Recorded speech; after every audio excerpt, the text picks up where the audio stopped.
देख रहे हैं पब्लिक समाचार।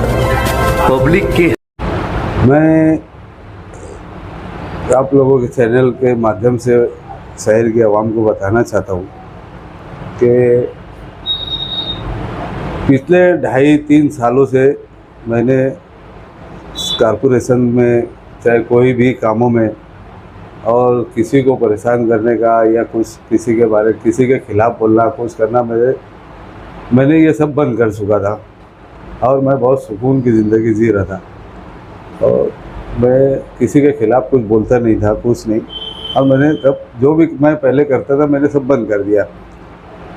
लेकिन अब ऐसा हुआ कि भाई सर्वे नंबर 171 में जो हजरत अली जिम खाना है, वो जिम खाने के अंदर कंपाउंड के अंदर है और कंपाउंड के अंदर कुछ जो है 2-3 घर जो है वो कंपाउंड के अंदर बने हुए हैं और वहाँ मेरे रिश्तेदार रहते हैं और वो कंपाउंड के अंदर है। वहाँ रोड पे कोई अतिक्रमण नहीं है, वहाँ आने जाने में कोई दिक्कत नहीं है, ठीक है। लेकिन 4 महीने से मैंने बहुत बर्दाश्त किया। ये फैजान मंगल है और जमाल नासिर है जिसकी वालदा वार्ड नंबर 15 से MIM की कारपोरेटर है और एक शाहरुख भुरिया है और एक अलीम फलाई। ऐसे चारों ने ये चारों मुझे 4 महीने से वो मेरे जो रिश्तेदार है मेरे कंपाउंड के अंदर जिम खाने के अंदर जो रह रहे हैं गरीब लोग, उनको बहुत परेशान किया। उन्होंने यहाँ तक के इतना सताया कि वहाँ घर के पास में कुछ नशेड़ी लोग चरस और गोली बाटली का नशा करने वालों को वहाँ पे रात में 3-3, 4-4 बजे तक बैठाया। उसके बाद वो जाते वक्त जो है तो उनके घरों के ऊपर पथराव करके जाते थे, वो तक मैंने बर्दाश्त किया। फिर ये चारों वहाँ जाके मेरे जो रिश्तेदार है गरीब लोग, वहाँ जाके उनको धमकी आमेज अल्फाज उनके साथ वापरते थे। मैंने बहुत बर्दाश्त किया 4 महीना। अब मामला ये था कि मैं कुछ नहीं कर रहा था। मेरे कुछ घर के फर्द ने, मैं एकदम साफ बता देता हूँ कि मेरी जो सेकंड वाइफ है, मेरे बाईपास के ऑपरेशन होने के बाद उसने मुझे बहुत मेरी माँ की कसम डालकर जो है मेरे से झगड़ा फसाद जो भी मैं जो काम करता था, उन्होंने मुझे कसम डालकर ये सब बंद करवाया था। इसलिए मैंने 4 महीने बहुत बर्दाश्त किया और अब मैंने उनसे कसम तोड़ कर आया। और जब मैंने फिर मालूमात निकाली तो फिर मैंने इनका नंबर चालू करा। पहले जो हमारे वार्ड नंबर 15 की MIM की कारपोरेटर है सादा रईस अहमद मोहतरमा, इनके जो फर्जंद है जमाल नासिर, इनके पूरे 15 नंबर वार्ड में कितने ओपन स्पेस और कितने ओपन स्पेस पे अतिक्रमण है और कितने ओपन स्पेस खाली है, अभी उनको यही नहीं पता। उनको सिर्फ दिक्कत हुई तो खाली मेरे ही जो हजरत अली जिम खाना बना हुआ है उसमें जो अतिक्रमण है खाली इनको उससे ही दिक्कत थी। पूरे वार्ड में कितने लोगों ने गैर कानूनी काम करके रखे उनको ये नहीं पता, खाली मेरे ही उनको वो पता था कि भाई यहाँ मेरे रिश्तेदार रह रहे हैं। अगर इलेक्शन में देखो कोई हारता कोई जीतता, इलेक्शन में सामने आमना सबका होता, कोई आदमी मुखालिफ में रहता कोई आदमी साथ में रहता। मैंने भी 2-3 इलेक्शन लड़ा, मेरे भी खिलाफ में लोग बहुत थे, साथ में भी थे, लेकिन मैंने इलेक्शन हारने के बाद या जीतने के बाद ऐसी कोई कार्रवाई नहीं करा, इंतकामी कार्रवाई कि जो मेरे खिलाफ में रहे मैंने उनके साथ कोई इंतकामी कार्रवाई नहीं करा। ये हजरत ने कि हम खिलाफ में इलेक्शन लड़े और ये हजरत चुन के आने के बाद, इनकी वालदा चुन के आने के बाद, इन्होंने गुस्से के अंदर इंतकामी कार्रवाई करने के बारे में जो है खाली मेरे ही ऊपर इंतकामी कार्रवाई, इसलिए कि मैंने ये वार्ड में ज़्यादा मेहनत किया MIM इस्लाम पार्टी के उम्मीदवारों के लिए, तो इन्होंने मुझे ही टारगेट बनाया। ठीक है, कोई बात नहीं। अब मैंने स्टार्ट करा मेरे खिलाफ के लोगों का काम। तो अभी तो ये पहला काम है, अभी तो मेरे पास बहुत कुछ है, बहुत है। और अभी ये चारों जो कुछ महीना पहले जो कारपोरेशन के अंदर मच्छरदानी के अंदर जो 4 मच्छर पैदा हुए थे, मुझे मालूम पड़ा था कुछ महीना पहले मच्छरदानी के अंदर 4 मच्छर पैदा हुए, तो कारपोरेशन ने वो ठेका निकाली वो मच्छरों को मारने का और अधिकारियों ने मुझे मिन्नत समाजत करके वो चारों मच्छर को मारने का ठेका जो मुझे दे दिया। तो इंशाल्लाह वो चारों मच्छर को ख़त्म कर कर, मेरे पास बहुत अच्छी दवा है। चारों मच्छर जो मच्छरदानी में पैदा हुए थे कारपोरेशन में, वो चारों मच्छरों को बहुत अच्छी तरीके से मारूंगा। और ये मैंने स्टार्ट किया। अभी जमाल जो वार्ड नंबर 15 की कारपोरेटर है मोहतरमा सादर रईस अहमद, उनके फर्जंद जमाल नासिर साहब, स्टार्ट किया मैंने। तो अभी तो मैंने खाली उनके घर के बांधकाम परमिशन और ये सब मंगवाया। प्रभाग नंबर 3 के अधिकारी और कर्मचारी लोग गए थे उनके घर के ऊपर, चौकसी करे। अभी 2-4 दिन में वो नोटिस उनको मिलने वाली है 52-53 की। आज जो है वो फैजान मंगल जो है, ये भी बहुत कहीं भी कपड़े उतार रहे थे, कहीं भी सो जा रहे, कोई भी अधिकारी के टेबल में सो जा रहे। ठीक है, आप सो के बताओ। आज तो मैंने इनका भी कार्रवाई करा। ये फैजान मंगल का तो ऐसा मामला है कि ये दत्तनगर के अंदर 1981-82 के अंदर महाराष्ट्र गवर्नमेंट ने जो है, महाराष्ट्र शासन की तरफ से 28 झोपड़े जो है आदिवासियों के लिए बनाया था। क्योंकि आदिवासी यहाँ पे पहले जो लकड़ी की झोपड़ी आती थी क्या, वैसे वो झोपड़ी बना करके वो रहते थे। उनके लिए महाराष्ट्र गवर्नमेंट ने 81-80 में वो झोपड़ी बना के दिया। झोपड़ी तोड़कर उनको 28 पक्के मकानात बना कर दिया। अब वो पक्के मकानात और आदिवासी की जगह, आदिवासी के लोगों का खेत और उनके रहने का घर कोई खरीद नहीं सकता, बेच नहीं सकता। अगर तुमने अगर ले भी लिए तो उसके 7/12 के ऊपर और 8/12 के ऊपर किसी का नाम नहीं चढ़ सकता। तो ये जो फैजान मंगल के वालिद अंजुम लीडर साहब हमारे बहुत बुजुर्ग है, हम उनकी बहुत इज्जत करते हैं। महल्ले में वो जब से रहने आए, जब से हम उनकी इज्जत करते हैं और इंशाल्लाह आज भी करेंगे। कोई बात नहीं है, बच्चा बहक गया तो कोई वादा नहीं है, लेकिन बच्चे को सबक सिखाएंगे। तो इन्होंने क्या करे कि यार वो घरपट्टी के ऊपर नाम अपना चढ़ा लिए। पहले तो एक धोखा गवर्नमेंट को ये दिए, क्योंकि 7/12 और आदिवासियों के 7/12 और 8/12 के ऊपर घरपट्टी पे नाम नहीं चढ़ता, इन्होंने चढ़ा लिया। दूसरी बात ऐसे कि वो आदिवासियों की खोली को तोड़ करके उसके ऊपर नया बांध करे 3 मंजिले का, उसकी भी कोई परवानगी नहीं।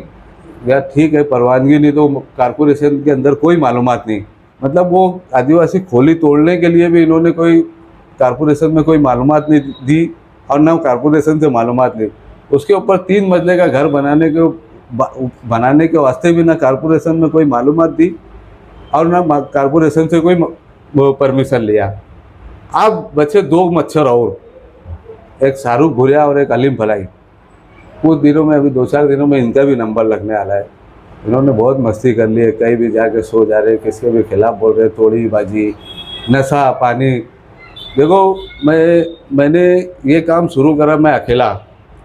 मुझे कोई लीडर का, मेरे इस्लाम पार्टी के लीडर को ये भी नहीं पता है अभी तक कि मैं क्या कर रहा हूँ। मुझे किसी का सपोर्ट नहीं, मैंने ना ही मेरे लीडर को बताया, ना ही मेरे पार्टी के मेयर मोहतरमा को, मोहतरमा नसरीन बानो को मैंने बताया, ना ही मेरे कोई पार्टी के कारपोरेटर को मैंने बताया कि मैं क्या कर रहा हूँ। मैं कहीं भी आपको मिलूँगा, अकेला मिलूँगा। मैंने जहाँ भी गया, आयुक्त के पास, उप आयुक्त के पास, प्रभाग अधिकारी, जहाँ भी मुझे जाना मैं अकेला जाता हूँ। और जब तक मुझे पूरी मालूमात नहीं, पूरे पेपर में नहीं ले लेता, जब तक किसी के ऊपर कोई कार्रवाई नहीं करता, मैं अधूरी कार्रवाई नहीं करता हूँ। जब तक मेरे पास मालूमात आती नहीं, जब तक मैं कुछ नहीं करता। अब मैंने इनकी मालूमात ले लिया, मेरे पास पूरी कानूनी कार्रवाई के पेपर है, उसके बाद मैंने इनके ऊपर कार्रवाई चालू किया। और देखो, मैंने पेपर लेटर जो दिया, देने के बाद मैं कोई धरने पर नहीं बैठा, कोई आंदोलन नहीं करा, लेकिन मैंने जो मेरे लेटर के अंदर जो नियम है, जो नियम आते हैं, कानूनी कार्रवाई जिस तरीके से होती है, मैंने वैसे लेटर लिख कर दिया। और वो लेटर के ऊपर देने के बाद मुझे कोई धरना आंदोलन नहीं करना पड़ेगा, क्योंकि मैं जो देता हूँ लेटर, वो उसके अंदर नियम के हिसाब से मैं लिखता हूँ। मराठी एक अलग बात है, मराठी आदमी बोल लेता, लेकिन जो सरकारी डिपार्टमेंट में जो मराठी चलती, जो मराठी लेखी में चलती, बोलने में एक अलग और लेखी में एक अलग, तो मराठी में ये फ़र्क रहता है। सब अगर मराठी बोलना सबको आ जाए तो, और जो मराठी अल्फाज है जो कानूनी कार्रवाई में जो लिखे जाते हैं वो अगर सबको समझ जाए तो वो आज कहाँ से कहाँ हो जाएगा। लेकिन इन्होंने आज तक जितने भी लेटर दिए मेरे खिलाफ में, मेरे वो जो गरीब लोग रहते हैं मेरे रिश्तेदार, उनके खिलाफ में जो भी लेटर दिए, तो उसमें ऐसी मराठी लिखी है जैसे बोलते ना, वो मौके मत मारो मैं हिंदू हूँ और फज्जीर फज्जीर कैसे छुट्टा कुठे भेटणार, वैसी मराठी लिखेल है। तो वैसी मराठी से कोई कार्रवाई नहीं होती है और धरना आंदोलन करना पड़ता है। और मैंने जो लिख कर दिया, मुझे कोई धरना आंदोलन नहीं करना पड़ेगा और कार्रवाई हिसाब से होंगी इंशाल्लाह। और मैं अब इनके पीछे लग गया हूँ, अब इनके अंदर ताकत है तो इन्होंने बचा लेना। और रहा हमारे वार्ड नंबर 15 की कारपोरेटर MIM की मोहतरमा साजदा रईस अहमद, हमारी बहन बोलेंगे, मैं बहन बोलूँगा उनको, बहुत अच्छी बहन है। ये घर के अंदर पर्दा नशीन औरत है, घर में रहती है, इनको क्या पता बाहर का क्या होता है क्या नहीं होता है। भाई इन्होंने बोगस OBC पे इलेक्शन लड़ा। अब मैंने वहाँ पे समाज कल्याण में इनके खिलाफ एक ही पार्टी थी, अब मैं दूसरी पार्टी में बन गया। और कुछ लोगों को पता चला, जैसे कुछ अनभक्त है मानने वाले, तो इनको पता चला तो ये व्हाट्सएप पे चलाने लगे कि यार तो जमाल नासिर अंसारी ओरिजिनल अंसारी है, प्योर अंसारी है। तो भाई अंसारी होने का मतलब ये नहीं कि तुम OBC हो गए। अंसारी लगा लेने से तुम्हारी OBC बन जाती है ऐसा नहीं है, तुम OBC बना लो ऐसा नहीं है। OBC में कुछ कानूनी कार्रवाई रहती है, कुछ कानूनी अल्फाज रहते हैं, वो आपके पेपर पे रहेगा तो आपका OBC बनता है। ठीक है, मैं वहाँ पे पार्टी बनाऊँ, ये बहुत लोग बोल रहे थे कि यार कुछ नहीं होगा कुछ नहीं होगा। भाई जब मैंने लेटर डाला तो इसका मामला रुक गया।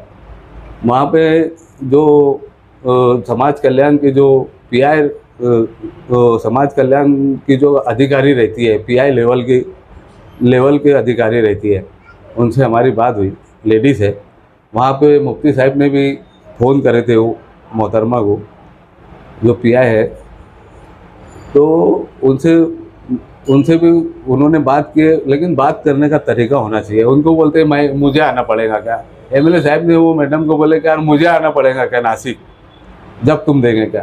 तो ये कोई तरीका है बात करने का? वो अधिकारी है, अधिकारी क्या रहता और उनसे कैसी बात करना पड़ती है। अगर ठीक है चलो, अगर तुम में इतने ही धरने या आंदोलन करने की ताकत है तो मैं चैलेंज करूँगा ये चारों मच्छरों से कि नासिक जाके धरना आंदोलन करके बताओ, जहाँ OBC का तुम्हारा मामला है, OBC जहाँ तुम्हारी वैलिड नहीं हो रही, वहाँ पे धरने आंदोलन करके बताओ।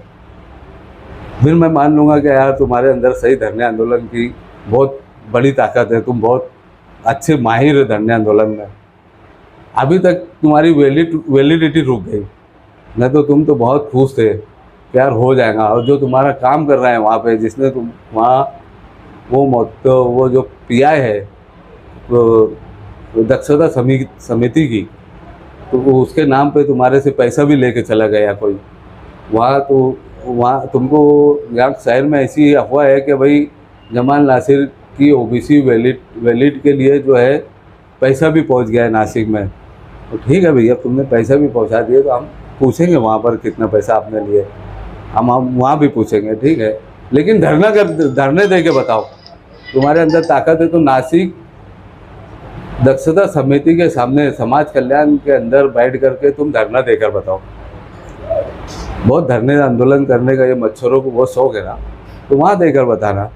अभी तो मैंने स्टार्ट करा, अभी तो मेरे पास बहुत ढेर साजो सामान है इनको ख़त्म करने के। यानी ये जो थे चारों आपके लिए आपके खिलाफ खड़े हुए थे, मगर आप इनका पूरा जो बायोडाटा है आप खोलने आते। जी हाँ, यही है। मैं बहुत 4 महीने से इनको मैंने बर्दाश्त करा, बहुत 4 महीने से बहुत तमाशे करे इन्होंने। अतिक्रमण की गाड़ी भेज, ये भेज, वो भेज, प्रभाग अधिकारी के ऑफिस में जाके सो जा, धरना दे, कारपोरेशन के ऊपर धरना दे, कपड़े उतार के सो रहे, ये कर रहे, दादा भूसे की गाड़ी के नीचे आ जा रहे, टायर के नीचे बैठ जा रहे, पैर पकड़ ले रहे दादा भूसे का। क्या नहीं करे इन्होंने, वह कारपोरेशन में मच्छरदानी में बैठ के धरना दे रहे। कहाँ इन्होंने क्या नहीं करे। वो अतिरिक्त आयुक्त के ऑफिस के सामने ये बैठे, ये प्रभाग अधिकारियों के ऑफिस के अंदर बैठे, क्या है तुम्हारा मतलब? ये धरने देने से और आंदोलन करने से काम हो जाता है क्या? काम कानून के हिसाब से होते, कायदे के हिसाब से होते। अब मुझे कोई धरना आंदोलन नहीं देना पड़ा, मैंने अर्जी दिया, मैंने कोई पूछ लेना प्रभाग अधिकारियों से, दोनों प्रभाग अधिकारियों से या वहाँ के दोनों कर्मचारियों, दोनों प्रभाग के कर्मचारियों से, क्या कि मैंने किसी का फ़ोन करवाया या किसी मेरे लीडर का उनके ऊपर दबाव आया या मेयर मोहतरमा का कोई दबाव आया? कोई नहीं। मैं अकेला, मैं कहीं भी अकेला जाता हूँ, कोई भी कार्रवाई अकेला करता हूँ। आज भी अकेला बैठा और कहीं भी अकेला ही जाऊँगा। मैं साथ में कोई नशाबाज, गंजड़ी, चरसी, गोली बाटली वालों को साथ में नहीं रखता। मैं नशे के खिलाफ वाला आदमी हूँ और नशे और करने वालों के साथ रहता भी नहीं हूँ और नशा करने वालों को साथ में रखता भी नहीं हूँ।